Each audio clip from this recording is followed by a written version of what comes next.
Ја слушате програмата Низ Светото Писмо.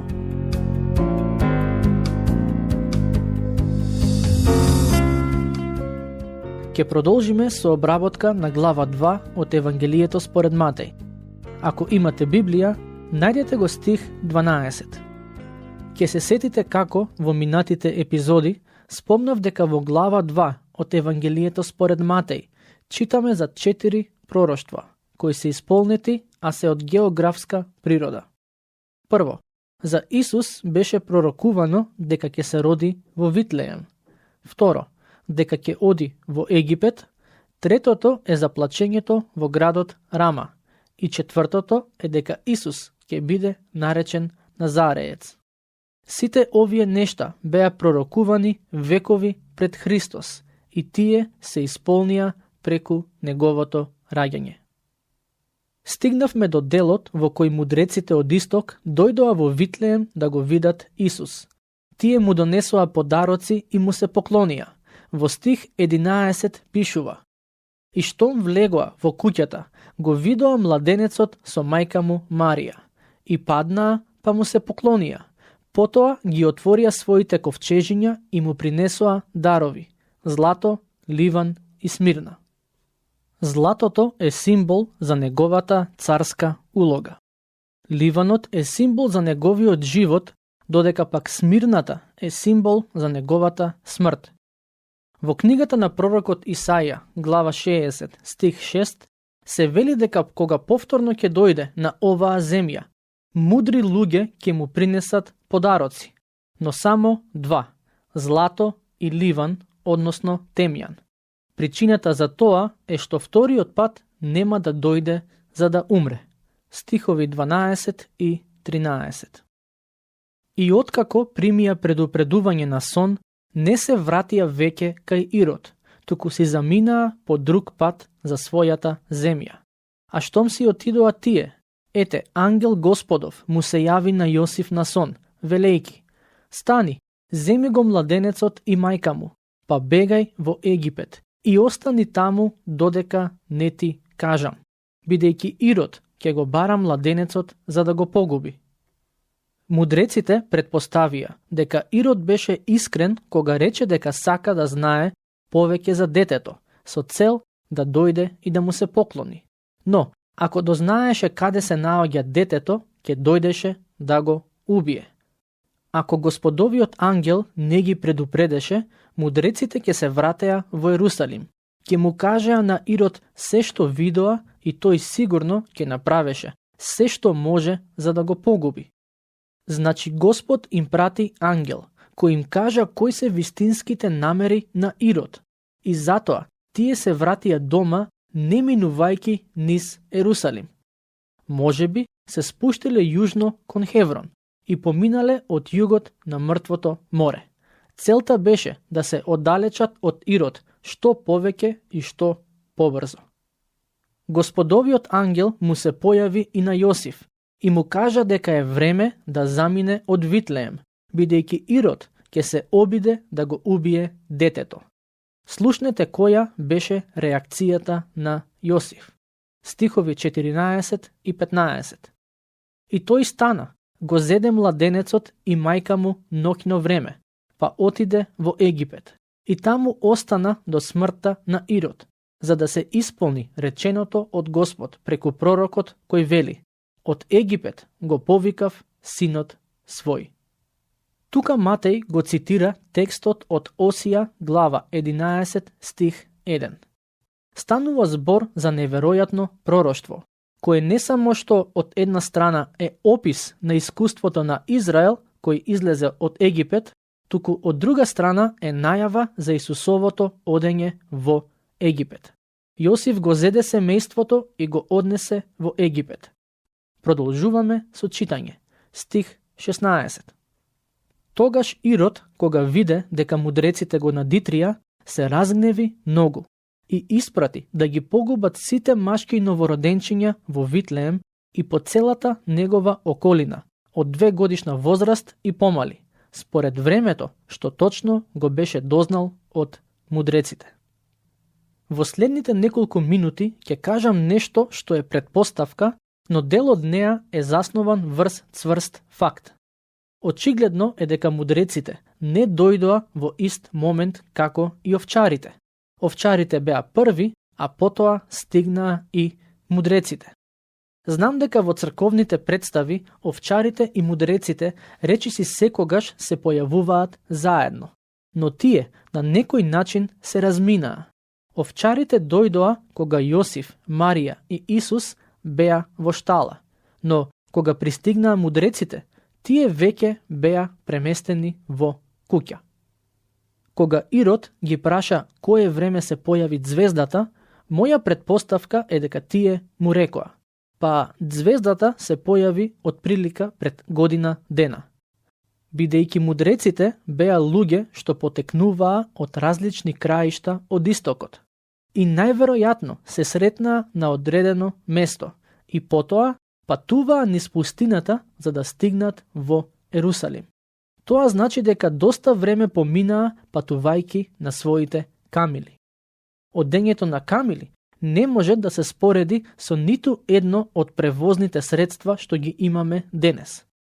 Во суштина, брзината на таквиот превоз може да се спореди со брзина на јавање магаре или одење пешки. Ирод од мудреците дозна кога се појавила ѕвездата, но кога свати дека мудреците не го послушаа и не се вратија да му кажат повеќе информации за Исус, одлучи да ги убие сите деца на возраст до 2 години. Мислеше дека е итар, но со Божја помош и водство, овие луѓе од истокот го надитрија и ги расипаа неговите зли планови. Сето тоа го предизвика и разгоре неговиот гнев. Предпоставувам дека на своите војници им рекол: мудреците рекоа дека ѕвездата се појавила пред 1 година, но за да не ризикуваме, убијте ги во таа област сите деца на возраст до 2 години.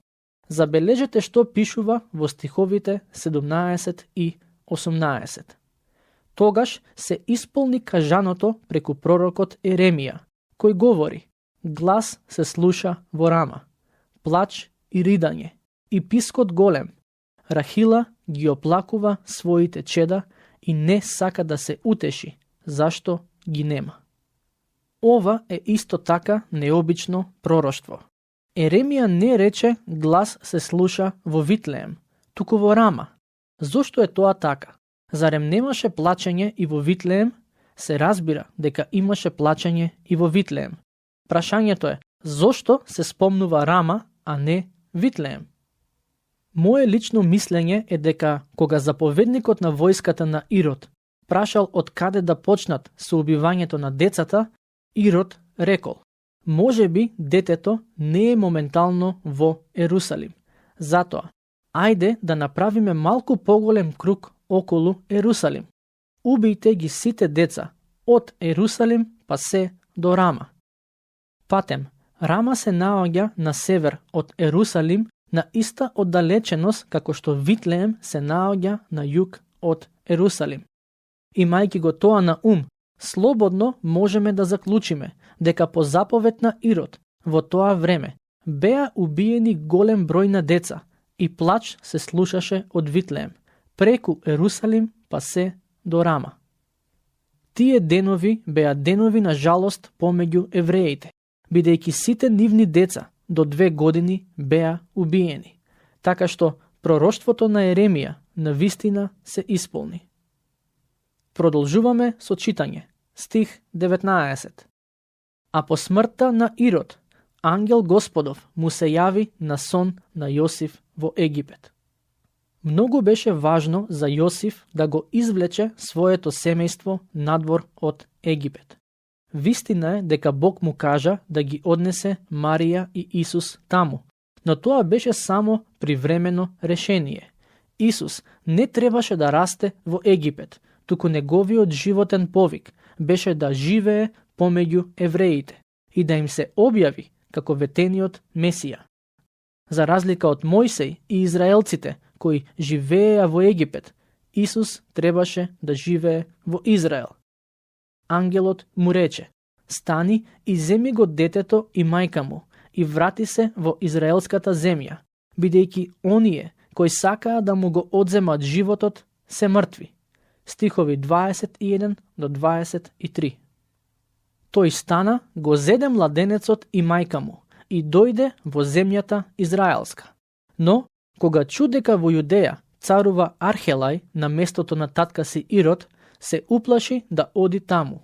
И откако доби порака на сон, тој замина во галилејските предели. А кога пристигна, се насели во градот наречен Назарет, за да се исполни реченото преку пророците, дека тој ќе се нарече Назареец.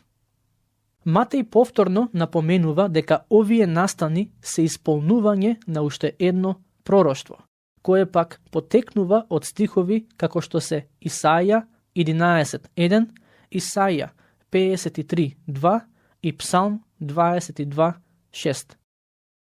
Исус не беше наречен Назареец само затоа што потекнуваше од семејната лоза на Јесеј, туку и затоа што беше израснат во Назарет. Со тоа доаѓаме до крајот на исполнувањето на овие 4 пророштва поврзани со раѓањето и раното детство на Исус. Тоа што Бог го вети стотици години наназад преку различни луѓе, одеднаш стана реалност. Време е да почнеме со обработка на глава 3 од Евангелието според Матеј. Тука се сретнуваме со Јован Крстителот, претходникот на царот. Тој проповедаше за царството, но и го крсти Исус во вода. Тоа значи дека пред нас имаме извонредна глава.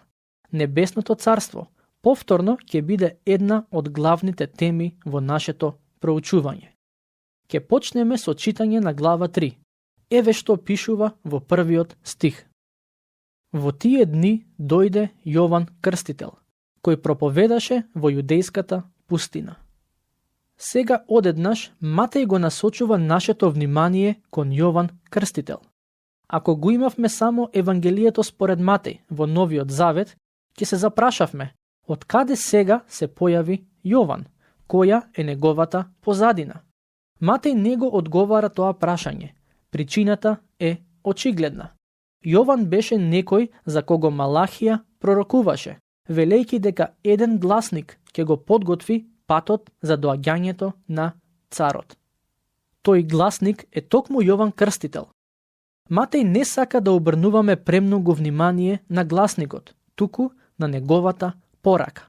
Пораката е најважниот аспект од животот на Јован Крстител. И во оваа глава ќе видиме дека главната тема на неговите говори и проповеди беше токму доаѓањето на царството. Јован беше свесен дека тој е само гласник и самиот Матеј пишува за тоа. Мислам дека тоа е причината поради која Матеј не ја дава неговата позадина, току само ја пренесува неговата порака, која беше дадена во пустината во Јудеја. Пораката на Јован беше кратка и јасна. Покајте се, бидејќи царството небесно се приближи. Во следните неколку минути ќе ги обработиме овие две фрази, кои се исклучително важни.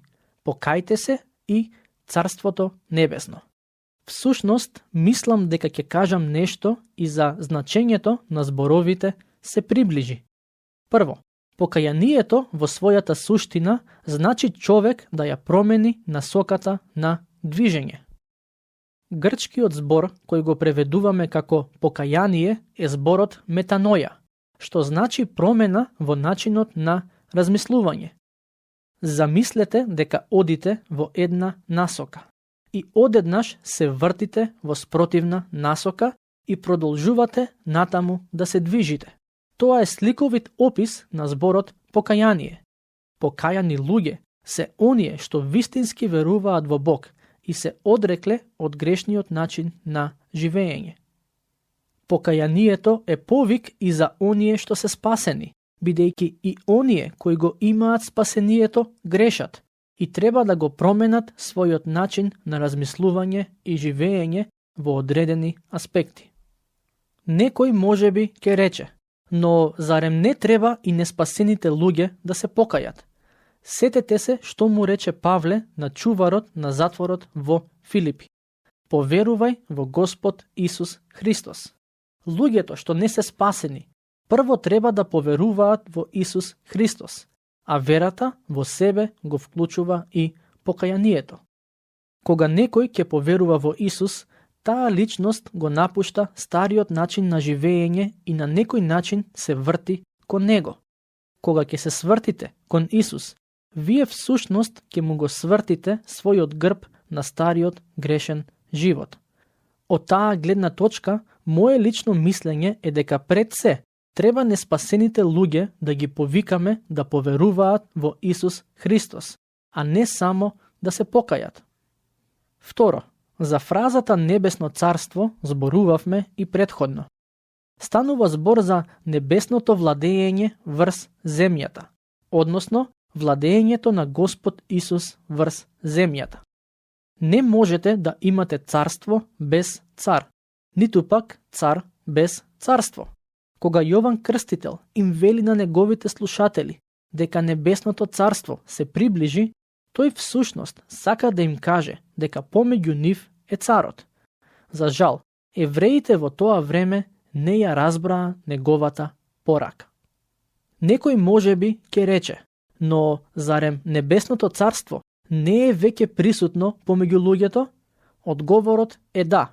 Тоа е присутно во животите на сите кои веруваат во Господ Исус Христос и се дел од Божјото семејство. Тие му припаѓаат на Бога и имаат блиско општење со Него, но не како поданици на царот, туку како Негово семејство. Господ Исус рече, ако ме сакате, исполнувајте ги моите заповеди. Тоа значи дека оние што навистина се дел од небесното царство, ги исполнуваат неговите заповеди не поради тоа што чувствуваат одговорност, туку поради тоа што сакаат. Значи, кога во Библијата читаме за небесното царство, по тоа се подразбира Господовото владење на земјата. Тоа се уште не е целосно присутно на земјата.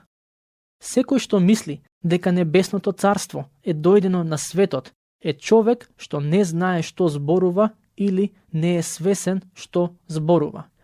Исус моментално владее во срцата на оние што веруваат во Него. Во нив постои Царството Небесно, но тој еден ден ќе дојде на земјата и ќе го воспостави Небесното царство и ќе се справи со секое зло и неправда. Јован зборуваше за Небесното царство, бидејќи Небесниот цар веќе беше присутен помеѓу луѓето. Апостолот Матеј вели дека оваа порака на Јован е исполнување на едно пророштво од писмата. Станува збор за стихови од Исаија глава 43. Како што можете да забележите, Матеј постојано напоменува кога одреден настан или случка е исполнување на некое пророштво. Стих 3. Зашто ова е навистина оној за кого говореше пророкот Исаја, кој вели: гласот на оној што вика во пустината, пригответе го патот на Господ и исправете ги патеките негови. Јован Крстител беше свесен дека е само глас и си го призна тоа. Тој беше глас во пустината. Стих 4. А Јован носеше облека од камилски влакна и кожен појас околу слабините, а храната му се состоеше од скакулци и див мед. Колку необичен човек, зарем не? Јован имаше необична диета и несекојдневно чувство за мода. Може би Јован Крстител по својот изглед наликуваше на хипик. Забележете што се вели за него.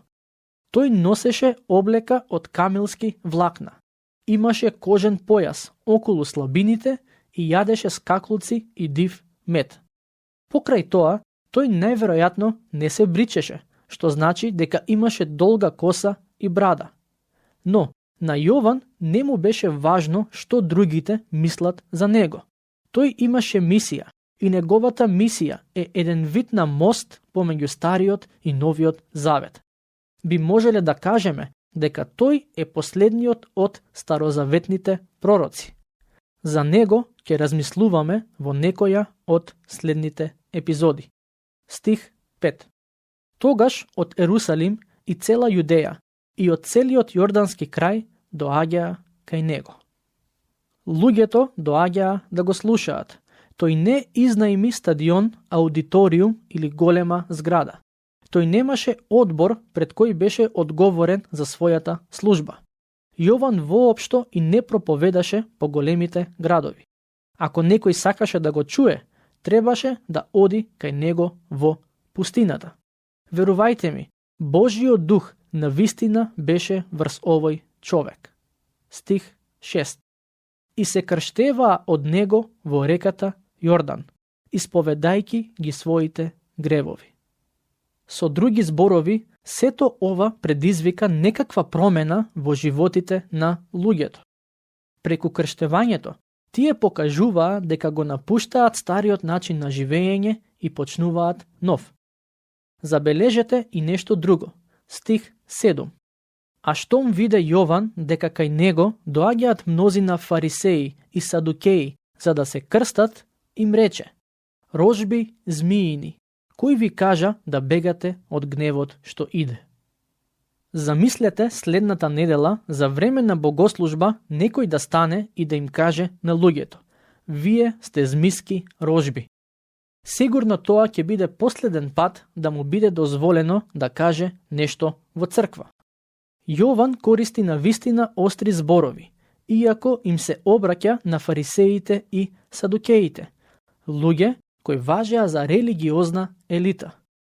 Во стих 8 им вели: направете плод достоен за покаяние. Со други зборови, тој им вели на дело да покажат дека жалат за своите гревови. Поентата не беше луѓето само да се крстат, туку да покажат дека има промена во нив. Стих 9. И немојте да говорите во себе: наш татко е Авраам, зашто Бог може, ви велам, и од овие камења да му подигне чеда на Авраам. Драги пријатели, ова е навистина силна изјава. Можеме да разбереме зошто Јован не беше многу популарен помеѓу луѓето во тоа време. Тука ќе го завршиме денешното проучување. Бог нека ве благослови.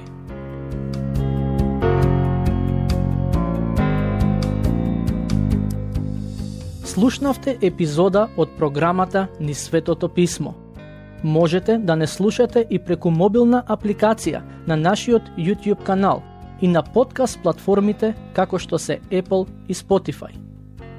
Ако ви се допаѓаат нашите епизоди, споделете ги и препорачајте ги на вашите пријатели. Бидете слободни да ни оставите свој коментар или да ни пишете на нашата имейл адреса nizsvetotopисmo@gmail.com. Следете ги нашите страни Низ Светото Писмо на Facebook и Instagram.